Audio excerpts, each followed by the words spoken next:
I tell you what lads, I've been holding back on making this video for weeks because West Ham just cannot be trusted in getting players through the door at the minute. I've spent hours doing a breakdown on Carlos Borges only for him, rather ironically, to end up signing for Ajax instead. But considering Fabrizio Romano has given this one the old here we go, I think it's safe to say Alvarez will be made official in the next 24 to 48 hours. Now, this lad's not really the type of footballer you generally associate with Ajax given he's more laboured and industrious than he is technically gifted or silky, but nevertheless, guys like him are a key cog in any well-oiled machine, which is why he so often brings some much-needed balance to proceedings for both club and country. For those of you unaware of Alvarez's career trajectory, he's had quite the journey. As a 14-year-old, he had a trial at Mexican side Pachuca but was deemed to be not good enough and, as a result, wanted to give up on the sport entirely. But his parents saw his talent and insisted he give it another crack, which is how he eventually ended up in Club America's academy at the age of 16. Given his family home was in another part of Mexico altogether, he had to make a 4-hour commute each way every single day before and after training.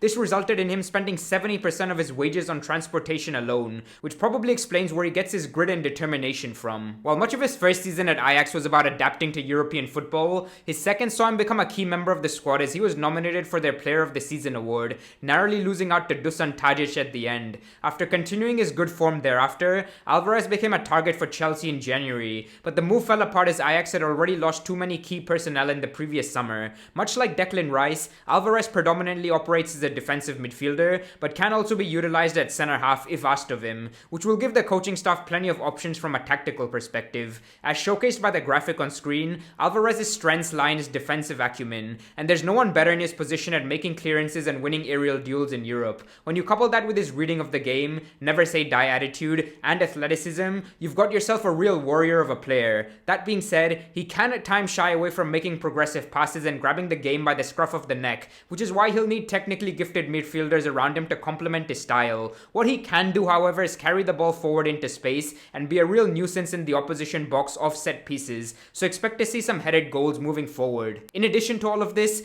Alvarez has plenty of big game experience despite still being relatively young at 25, having featured in Crunch Champions League and World Cup ties, which can only be seen as a positive in terms of impact on the dressing room. Needless to say, things have gone tits up at West Ham over these last 6 or 7 weeks, and in my eyes, David Moyes has taken the club as far as he can and will inevitably get sacked at some point in the not too distant future. Nevertheless, this is a top signing, and I expect to be making plenty more content about West Ham over these next couple of weeks, so make sure you subscribe and check out my West Ham playlist if you're new to my channel. Take care and I'll catch you in the next one, folks. Peace.